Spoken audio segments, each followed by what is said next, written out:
Dear student, आज हम फिर क्लास लेकर हाजिर है। देखिए आज का हमारा लेसन का अंतिम जो छंद है वो आज पढ़ते हैं। देखिए कवि सेनापति का प्रसंग हम जो है हमारे चल रहा था, अंतिम पड़ाव है लेसन का।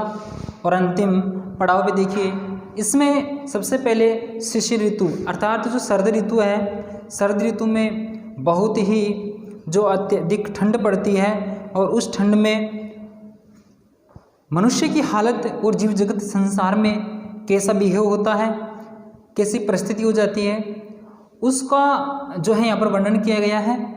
तो देखिए यहाँ पर शीत ऋतु का वर्णन है, यहाँ पर शीत ऋतु का वर्णन है। सेनापति जी ने यहाँ पर जो है समस्त जो प्रसंग है इसमें मानवीकरण अलंकार है, यानी इसमें प्रकृति का क्या किया गया है, मानवीकरण किया गया है, मानवीकरण किया गया है। ठीक है। और देखिए विद्यार्थियों, सबसे पहले सूर सिराय से अर्थात अनुप्रास अलंकार है, समस्त में मानवीकरण है। और देखिए मनु मानो जनु जानो, यहाँ पर जो है उत्प्रेक्षा अलंकार है, इसलिए ये काव्य की शोभा, काव्य की शोभा यहाँ पर सुशोभित हो रही है।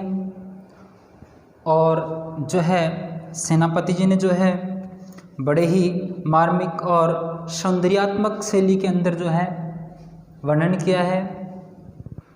इसमें मानवीकरण किस प्रकार किया गया है कि जिस प्रकार, देख लीजिए हम इसको ऐसे समझ लेते हैं, एक तरफ होती हमारी सेना, सेना कौन सी, युद्ध की सेना। एक तरफ इसका मानवीकरण किया गया है हमारी प्रकृति रूपी या प्रकृति में जो शरद ऋतु है, ये कह देंगे हम शरद ऋतु है, शरद ऋतु। तो किस प्रकार है समझने के लिए, जिस प्रकार हमारे जैसे मान लीजिए दुश्मन की सेना है और सेना हमारे ऊपर आक्रमण करती है, क्या करती है, आक्रमण करती है। आक्रमण करने पर जो हमारी जो स्थिति होती है कि किस प्रकार जो है हम युद्ध इस दुश्मन की सेना से डरते हैं, और यहाँ पर दुश्मन की सेना किस प्रकार हमें प्रकोपित करती है, डराती है, और क्या हमारी सिचुएशन होती है, इसी क्रिया को यहाँ पर दर्शा गया है। यहाँ पर शरद ऋतु जो है वो तो क्या है, सेना है, क्या है, सेना रूपी जो है एक प्रकार से युद्ध है। और हमारी जो यहाँ पर हम मनुष्य हैं, जीव जगत है, इसमें इसकी क्या स्थिति होती है, यहाँ पर इसके साथ में तुलनात्मक या इसका मानवीकरण जो है करके हमारे दर्शाया गया कि जब शीत ऋतु आती है तो हमारे ऊपर इसका क्या प्रभाव पड़ता है, किस प्रकार हमारे जो है जीव जगत में हमारी स्थिति हाल बेहाल हो जाती है। शीत रूपी जो प्रकोप है वह जो है युद्ध रूपी जो शीत ऋतु है वो उसका आक्रमण होता है। तो जब सर्दी का मौसम चलता है और जो है हमारे ऊपर सर्दी जो आक्रमण कर लेती है, उसे आक्रमण को युद्ध के माध्यम से यहाँ पर समझाया गया है। तो देखिए विद्यार्थियों, हम आगे चलते हैं। शीत को प्रबल सेनापति को भी चढ़्यो दल, निबल अनल गयो शूरी सिय राय कई, हिम के समीर तेई बरसे विषम तीर, रही है गरम भोन कौनन में जाय कई, धूम नैन बहे लोग आग पर गिरे रहे, हिये सौ लगाई रहें नैक सुलगाय कई, मानो भीत जानि महासीत तई, पसारी पानी। छतियाँ की छा है, छतियाँ की छा है, राख्यौ पाउक छिपाई कई। बहुत ही अच्छी बात बताइए इसमें, किस प्रकार कि सीत को प्रबल सेनापति को चढ़ो दल, निबल अनल गयो सूर्य सी राय कई, हिमके समीर तेई बरसे विषम तीर, रही है गरम भोन को नन में जाय कई, धूम नैन बहे लोग आग पर गिरे रहे, ये सो लगाई रहे नेक सुलगाई कई, मानो भीत जानि महासित ते, पसारे पानी छतियाँ की छाछ राख्यो पावुक छिपाई गए। शीत का मतलब है शीत, यानी शीत ऋतु अर्थात सर्दी, सर्दी, ठीक है। प्रबल का मतलब होता है प्रकोप, तेज, इसका कोप का मतलब प्रकोप हो जाएगा, और प्रबल यानी बहुत तेज, बहुत प्रबल यानी बहुत तेज, बहुत प्रबल होगा। चढ़ना यानी चढ़ना, सेनापति जी खुद स्वयं के लिए कह रहे हैं। दल यानी होता है सेना। निबल यानी निर्बल, निबल का मतलब क्या हो जाएगा, निर्बल, ठीक है। अनल यानी होता है आग, अनल यानी क्या होता है, आग, अग्नि।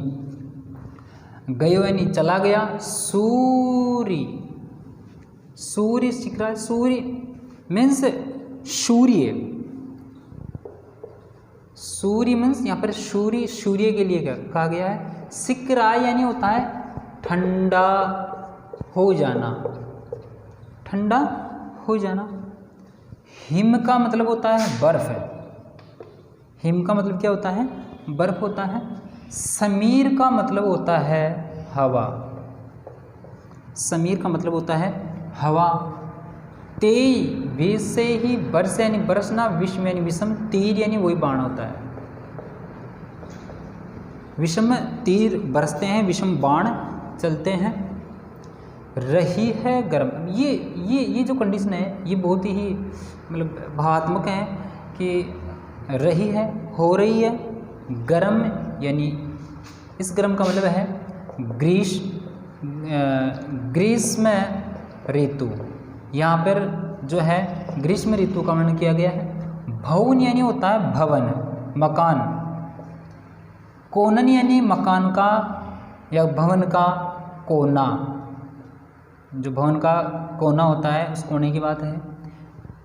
में जाए के, उसके अंदर जा कर के, जाए के मतलब क्या हो जाएगा, जा कर के। अब आता है धूम, धूम यानी होता है धुआं, धूम यानी क्या होता है, धुआं होता है। नैन आंखें, बहे मीन्स बहना। लोग यानी लोग, आग पर, आग पर। गिर रहे, गिरे रहे यानी गिरते रहना, गिर रहे हैं, गिरते रहना या गिर रहे हैं, क्या, आंसू। हिये, इस हिये का मतलब होता है हृदय, इस हिये का मतलब होता है हृदय।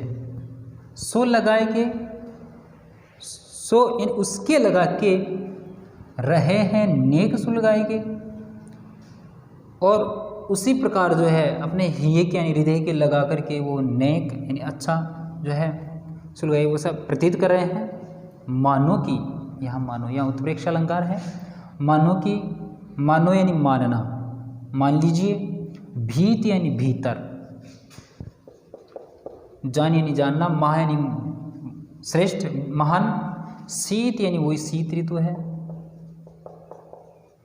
ते यानी वे, पसारी पानी, पानी यानी यहाँ पर पानी यानी जल से आसे हैं, पसार यानी पसारना,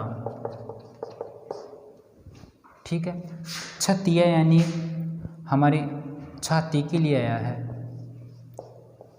छाती, हमारा जो वक्षस्थल होता है अर्थात जो हमारी छाती होती है, छाती की छाँ है, यानी जिस प्रकार पेड़ की छाँ होती है उसी प्रकार छाँ मतलब छाया होता है। राख्यो मतलब रखना होता है।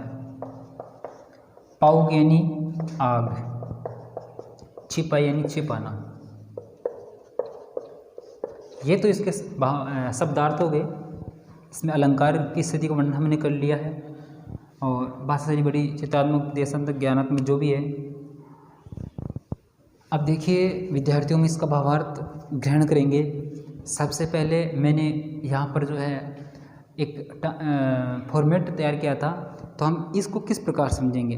पहले तो इसका भावार्थ हम साधारण तरीके से समझेंगे कि जिस प्रकार युद्ध होता है और युद्ध में दुश्मन की सेना आक्रमण करती है और बहुत ही भयंकर तरीके से आक्रमण करती है। अब यदि हम कमज़ोर हैं तो हमारी स्थिति कैसी हो जाती है, यानी कि जब सामने दुश्मन की सेना भारी पड़ जाती है तो हम क्या एक बचाव पक्ष में लगे रहते हैं और स्थिति बहुत खराब हो जाती है। उसी प्रकार जो है जब सर्दी का मौसम आता है तो सर्दी का प्रकोप है, सर्दी का प्रकोप रूपी युद्ध की सेना, सर्दी रूपी सेना हमारे ऊपर आक्रमण करती है तो हमारी क्या स्थिति हो जाती है विद्यार्थियों। बस इसमें यही प्रसंग है और इससे बाहर कुछ भी नहीं है। बस इसके भावों को समझते जाइए। एक तभी तो इसका मानवीकरण किया गया है, मानवीकरण अलंकार है समझ में। तो देखिए कि शीत को प्रबल, जब शीत ऋतु की प्रबलता बढ़ जाती है, कवि सेनापति कहते हैं तो कोप चढ़ो दल है, वो भयंकर प्रकोप दल हमारे ऊपर मतलब आक्रमण कर रहा है, चलायमान है। कैसे, इस लाइन का पुनः देखे। कवि सेनापति शीत ऋतु के आगमन का वर्णन करते हुए कह रहे हैं कि शीत ऋतु जिस प्रकार एक युद्ध की सेना आक्रमण करती है उसी प्रकार जो है शीत ऋतु का दल जो है भयंकर प्रकोप के साथ हमारे ऊपर आक्रमण कर रहा है। दल चढ़िया है अर्थात सेना रूपी दल, शीत रूपी दल जो हमारे ऊपर चढ़ रहा है, आक्रमण कर रहा है। तो फिर क्या होता है कि निबल अनल गयो सूर्य छिप सिक ये राय, निबल यानी निर्बल हो गया, निर्बल हो गई। जब सर्द ऋतु आ जाती है तो अनल आग भी निर्बल हो जाती है। निर्बल का मतलब ये होता है विद्यार्थियों जिसमें कोई बल नहीं होना, अर्थात आग यदि गर्मियों में हम आग के पास में जाना तो दूर की बात है, दूर से ही हम यानी उसमें शक्ति हो जाती है, वो सबल हो जाती है एक प्रकार से। और सर्दियों में आग के बिल्कुल ऐसे ये भाव है इसमें कि हम आग को छू ले, आग को अपने हृदय में छिपा ले, ऐसी प्रतीत होने लग जाती है। ऐसे मतलब उसमें ताकत कम महसूस करते हैं सर्दियों में, क्योंकि वो उसकी आवश्यकता होती है। क्योंकि बाहर से किसका आक्रमण है, सर्दी रूपी युद्ध सेना का, ठीक है। तो आग जो है वो निर्बल हो जाती है और गयो सूर्य, और सूर्य जो है वो गर्मी में बड़ा तेज, यानी कि उसका जो तेज है, सूर्य की गर्मी में जो प्रकाश होता है, जो तेज होता है वो बहुत ही प्रबल होता है, हम उसको सहन नहीं कर पाते हैं। उसी प्रकार सर्दी ऋतु जब आती है तो सूर्य भी ठंडा हो चला है, सूर्य भी क्या हो गया है, ठंडा हो चला है। तो जब शीत ऋतु रूपी युद्ध या जो सेना हमारे ऊपर चढ़ाई कर लेती है, आक्रमण करती है, भयंकर प्रकोप उसका जब शीत ऋतु का बढ़ जाता है तो आग भी निर्बल हो जाती है और सूर्य भी ठंडा पड़ जाता है। अर्थात सूर्य का जो प्रताप है, जो तेज है, वो भी शीतल पड़ जाता है। अर्थात सूर्य की रोशनी हम चाहते हैं, हम सूर्य की धूप में जाना चाहते हैं ताकि सर्दी से बचाव के लिए, परंतु वो भी ठंडा पड़ जाता है। किस वजह से पड़ जाता है, वो पड़ता है वो शीत रूपी सेना की वजह से।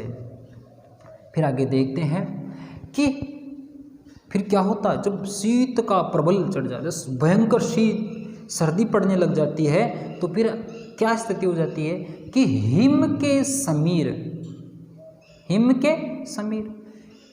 जब बर्फीला हिमालय पर्वत जहाँ पे बर्फ है अथा वहाँ से जो हवा आती है, बर्फीली हवाओं के कारण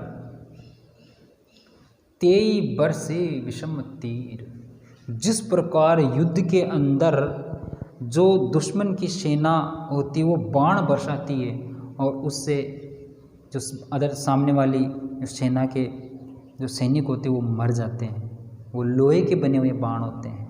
यहाँ पर बाण बताए गए हैं ठंडी अर्थात बहुत बर्फ से सन कर के जो हवा आती है, जो बर्फीली हवा आती है, वो बर्फीली हवा रूपी तीर हमारे लगता है, वो बर्फीली हवा रूपी तीर हमारे लग रहे हैं।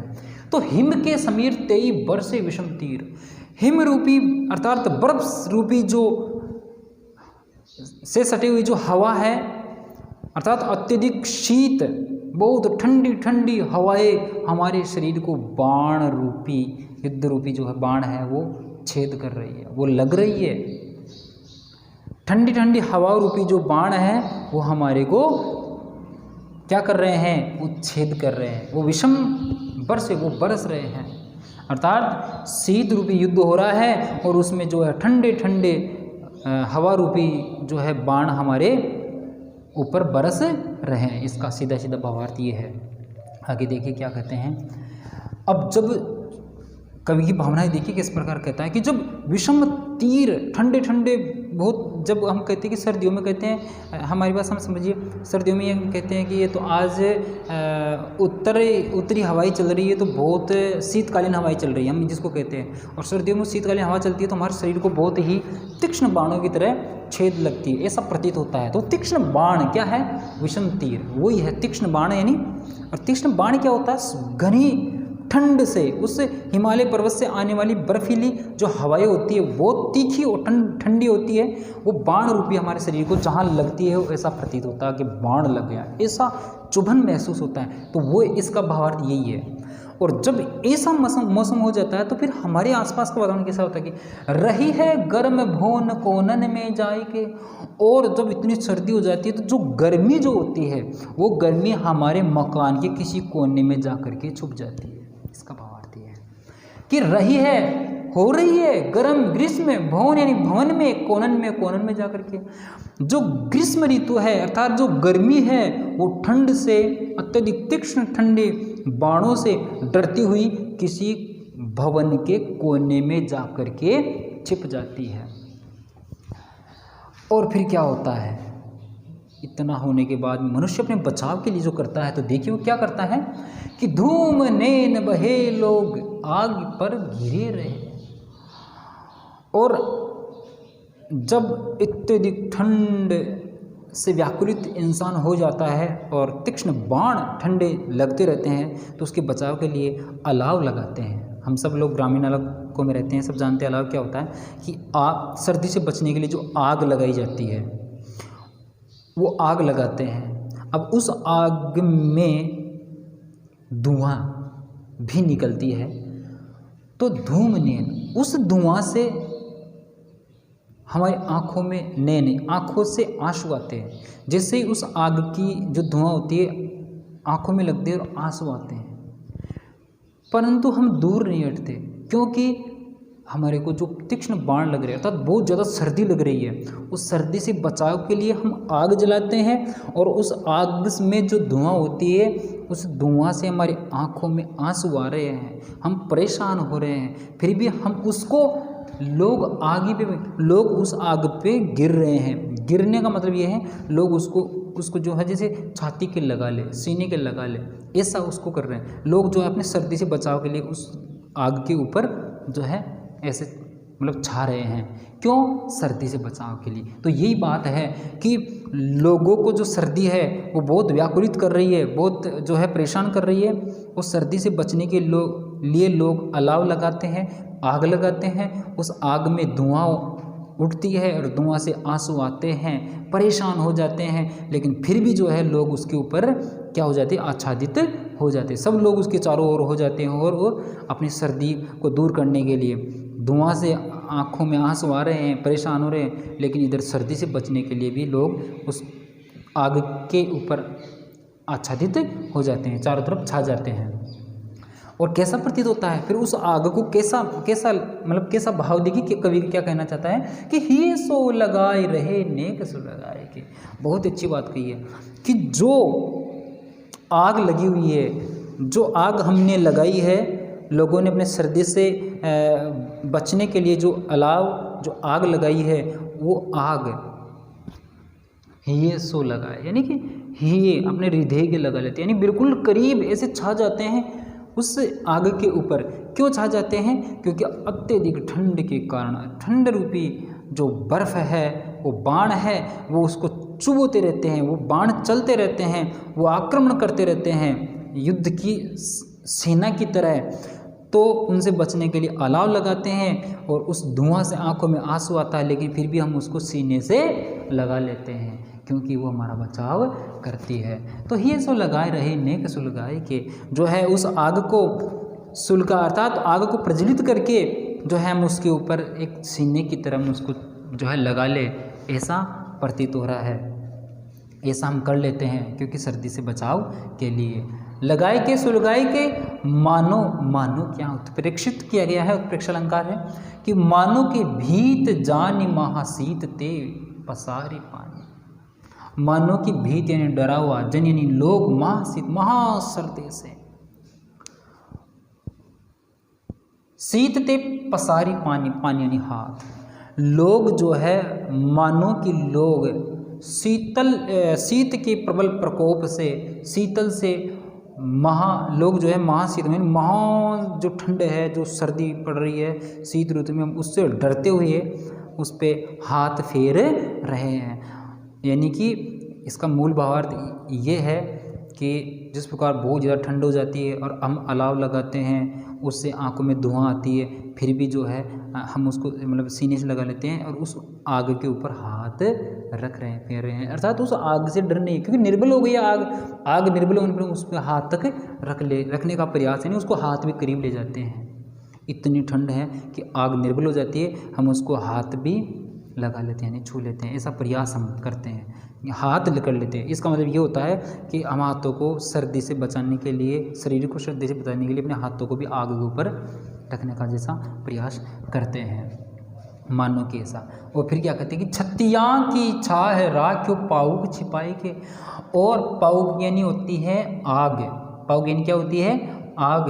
और जिस प्रकार पेड़ की छाया होती है और छाँव में सूर्य छिप जाता है, उसी प्रकार व्यक्ति उस पेड़ की तरह अपने शरीर, अपने छाती को उस आग के ऊपर ढाल लेता है, उस आग के ऊपर ढाल लेता है और आग का जो साया है वो नीचे हो जाता है और आग की लपटें जो उसको शरीर को गर्म करती है, सर्दी से बचाती रहती है। तो उस जो छाती होती है उसकी छाँव किस पे आई? आग के ऊपर, अर्थात उसको सीने से लगा लिया। तो कवि का भाव ये है कि इतनी सर्दी के कारण जो है वो आग को अपने सीने से भी लगा लेता है, अपने सीने से भी लगा लेता है। इसका मूल भावार्थ ये है, आग को छिपा लेता है, अर्थात उस आग को अपने सीने की छाँव से छुपा लेता है। जब व्यक्ति सर्दी से बचने के लिए उस अलाव या आग के पास में जाएगा तो ऐसे बिल्कुल उसके ऊपर छा जाएगा, तो उसकी जो सीना छाती है उसकी छाँ किसके ऊपर रहेगी? आग के ऊपर, और आग छिप जाएगी, अर्थात उस आग के ऊपर आच्छादित उसका सीना हो जाएगा। तो विद्यार्थियों यहाँ पर ये भावार्थ है। एक बार इसका भावार्थ और देख लेते हैं।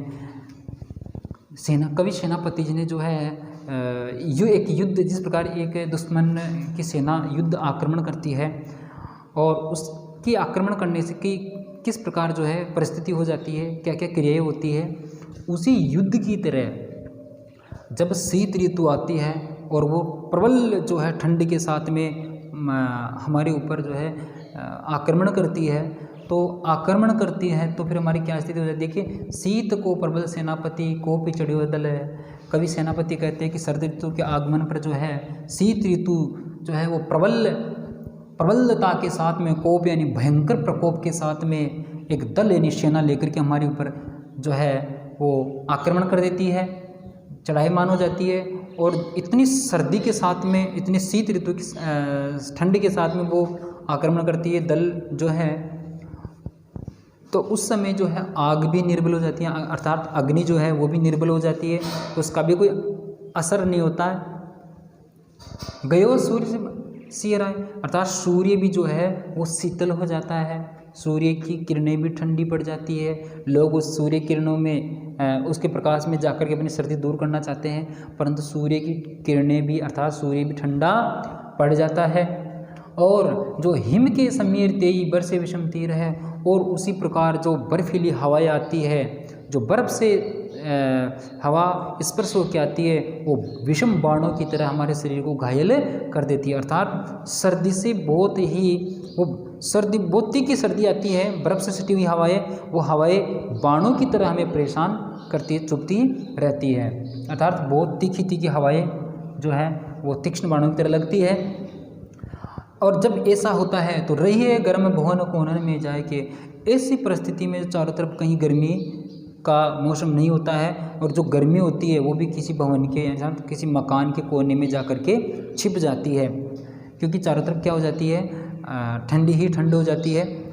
इसी प्रकार फिर लोग उस सर्दी से बचने के लिए क्या करते हैं, धूम नैन बहे लोग आगे पर गिरे रहे हैं। उस सर्दी से बचने के लिए लोग अलाव लगाते हैं, आग लगाते हैं, आग जलाते हैं, और जो है लोग उस सर्दी से बचने के लिए उस आग के ऊपर सभी जो है गिर रहे हैं। अर्थात चारों तरफ अपनी सर्दी से बचाव के लिए जो है आग के चारों ओर छा जाते हैं, और उस आग में जो धुआं निकलती है वो धुआं आंखों से आंसू निकाल देते हैं, लेकिन फिर भी लोग उसके ऊपर आच्छादित रहते हैं सर्दी से बचने के लिए। हिये सो लगाए रहे नेग सुलगाए के, और जो है आग को प्रज्वलित करके लोग जो है उस आग को जो है अपने हृदय जो है उसको लगा लेते हैं, अर्थात अपने शरीर को उस अग्नि के समीप आच्छादित कर देते हैं। अर्थात सबके सब लोग जो है उसको ऊपर छा जाते हैं, तो ऐसा प्रतीत होता है कि आग को सीने से लगा लिया है। मानो की भीत जानी महासीद ते पसारी पानी, और मानो की भीषण जो भयंकर जो सर्दी है, उस सर्दी से बचाव के लिए लोग अपने हाथों को भी आग के ऊपर आच्छादित कर देते हैं, पसार देते हैं। छतिया की चाह राख्यो पाउक छिपाई, पाउक यानी आग को जो है लोग अपनी छाती के नीचे छुपा करके रखे हैं। इसका भावार्थ और देख लीजिए, बार समझ लीजिए कि लोग सर्दी से बचने के लिए जो आग का अलाव होता है, आग जलती रहती है, उस जलती हुई आग को अपने सीने से लगाने के, अर्थात बहुत सर्दी से बचने के लिए छुपा लेते हैं किसको, आग को। तो इस प्रकार भावार्थ जो है कवि ने मानवीकरण इसका प्रकृति का चित्रण किया है। और देखिए इसमें अनुप्रास अलंकार या यहाँ पर जो है उत्प्रेक्षा अलंकार, संपूर्ण मानवीकरण अलंकार और बहुत ही सर्द ऋतु का कवि ने वर्णन किया है एक युद्ध के साथ में। तो विद्यार्थियों आप धन्यवाद।